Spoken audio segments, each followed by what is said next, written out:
Hello, Ryan here, aka Mac, and welcome! We have new updates on some very interesting features.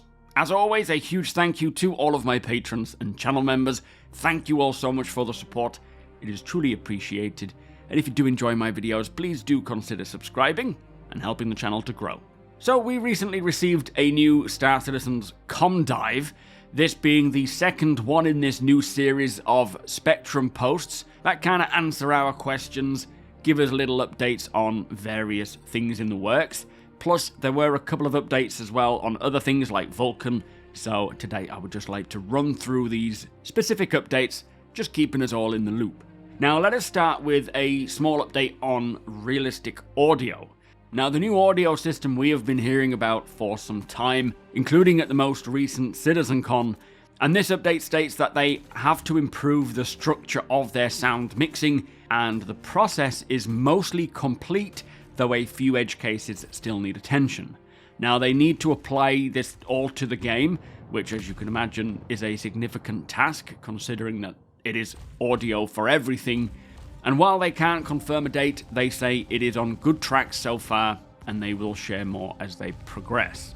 Now, if you are unaware, for a good 2, maybe 3 years, maybe even longer now, Cloud Imperium have been working on a new audio system that was originally called Claudius, but now I think it is just called Star Audio, and this is completely redoing the audio within the game for everything. But most recently, we've heard about ship audio and creating a realistic and believable soundscape that, from what we have heard in the past, will provide Star Citizen with the audio that it deserves, plus clean up all of those annoying bugs, audio bugs that just rip the immersion away from us.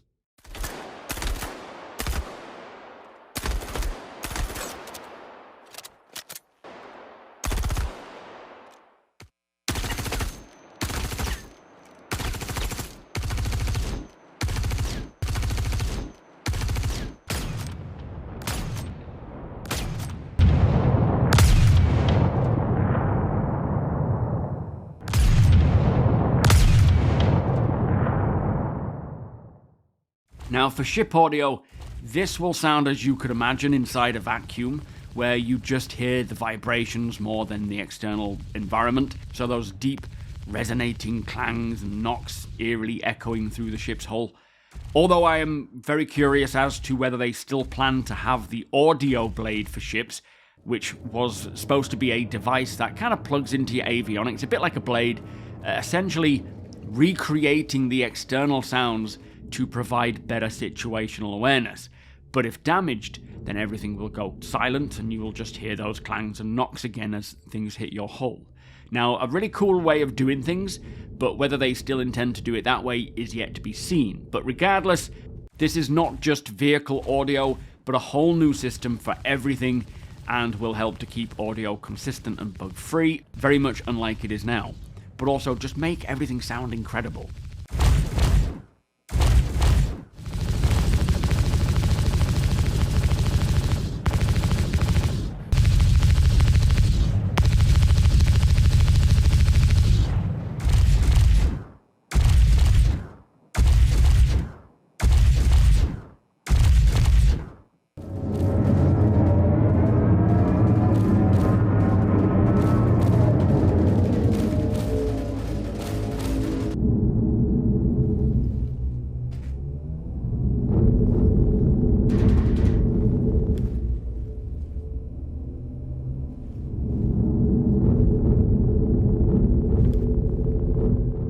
And although there are no dates, which is always the case, hopefully we're not waiting too long until this is ready to roll out. Whether it can come incrementally or it needs to come all at once, I'm not sure. But I am very happy to hear that it is close, and hopefully we can see these come along near term, as it will massively enhance my experience. Now, next we have an update on the quantum fuel values. Now, each ship's quantum fuel capacity, they say, is determined based on size groupings and the vehicle archetype, with each ship falling into the following size categories, being snub, light, medium, heavy, dropship, gunboat, corvette, or frigate.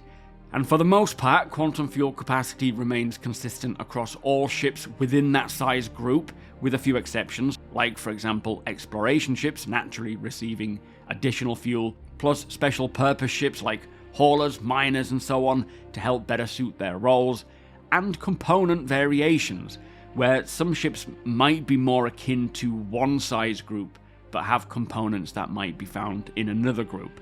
Now it goes on to say that as Star Citizen expands with new systems, missions, and customization, fuel balance will continue, and long-range travel demands will be adapted as needed, and they ask us to keep providing feedback. Now this kind of thing can pretty much be said about all things in Star Citizen. Balance will be an ongoing thing all the way up until 1.0, and then most likely slighter adjustments beyond 1.0 as well. There are so many factors in Star Citizen, especially regarding the ships, their stats, specs, abilities, also the components and weapons, and each of their own individual strengths and weaknesses, all of them having meaningful differences between them. Fuel is a huge part of traveling in Star Citizen, and when we see the exploration mechanic and profession come along, this is going to be even more impactful. So getting kind of a ground level for all of the fuel capacity types now will help them to adjust accordingly as more of these professions come online. Next, there was an update on the Vault weapons, which not only brings a whole new weapon and manufacturer aesthetic, but also a new damage and ammo type. Now they say that they are close to releasing the full lineup of Vault weapons into the persistent universe, with most of the feature work for the new ammo and damage types wrapping up. The weapon artists, they are taking early 2025 to just add the final polish, and they are targeting a Q2 rollout with regular releases to follow. Not sure what they mean by regular releases. I'm assuming it'll be maybe one or two of the Vault weapons coming first, and then maybe the rest coming later, unless they just mean updates to the ammo type and so forth. But this should be around mid-year, so June, July. And this includes the Vault rifle, shotgun, sniper, and pistol, plus the new damage type, which is something we have not seen in Star Citizen yet, being a controlled, precision-focused beam that requires a bit of skill to maintain at the optimal level, but is likely going to be pretty devastating, I would think. Also, this is probably going to be the first true non-conventional FPS weapon type, aside from energy weapons, of course, but laser weapons have been such a common thing in sci-fi that they almost feel conventional now. But not to mention, the actual style of these weapons are glorious, so I do look forward to collecting them and displaying them in my hangar, using them, or even just trading them. Now, next we have a brief progress update on calling ground vehicles up in the freight elevators, which, if you are unaware, the plan when we first heard about these freight elevators was to allow players to use them in their hangars to call up ground vehicles, which would make it so much quicker and easier to load and unload your ships on the hangar floor, rather than having to call up a ground vehicle, drive it off, call up your ship, and then drive them in. Now, they say that they are prioritizing improvements related to vehicles on freight elevators, but first their focus is on improving the quality of life aspects of these elevators, making them more user-friendly, like enabling mining bags to be sold directly from the warehouse, and the commodity redistribution feature, which will allow players to split and merge boxes more easily. Now, really happy to hear this. Of course, getting the ability to call up vehicles via the freight elevator will be a much needed and welcome addition, but so will the ability to drop off mining bags in the elevators and then sell them from there, and storing boxes within boxes. All of these adding extremely useful options for the various aspects of the game.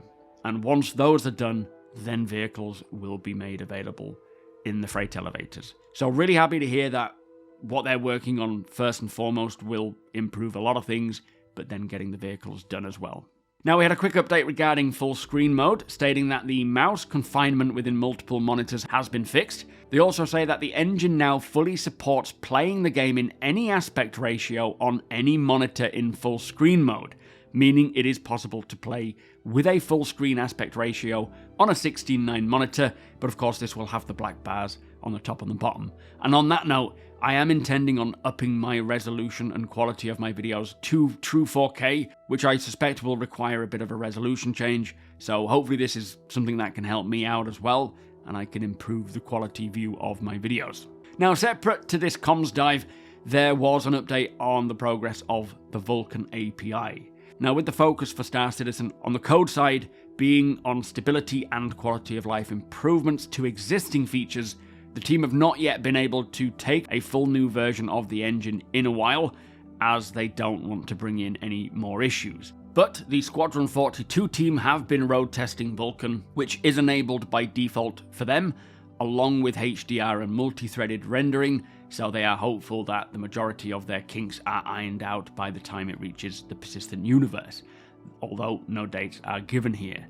Now, they are also considering internal changes that would allow Star Citizen to more easily take piecemeal updates to the engine into the live release to reduce the risk of instability, rather than it all being at once, potentially causing a problem.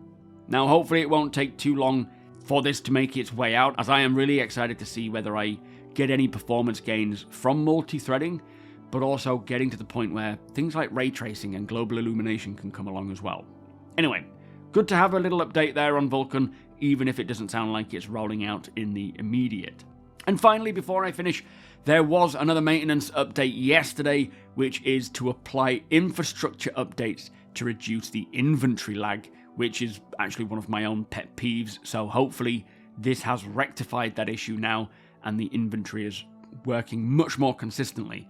But it is good to see them performing regular maintenance updates, albeit 3 maintenance windows in the last week or so, but still very helpful, and if it means that the persistent universe remains playable and stable for longer, then I am all for it. But there you go, that is the latest information. There is a new patch for the PTU that I will get to in a separate video maybe on Monday.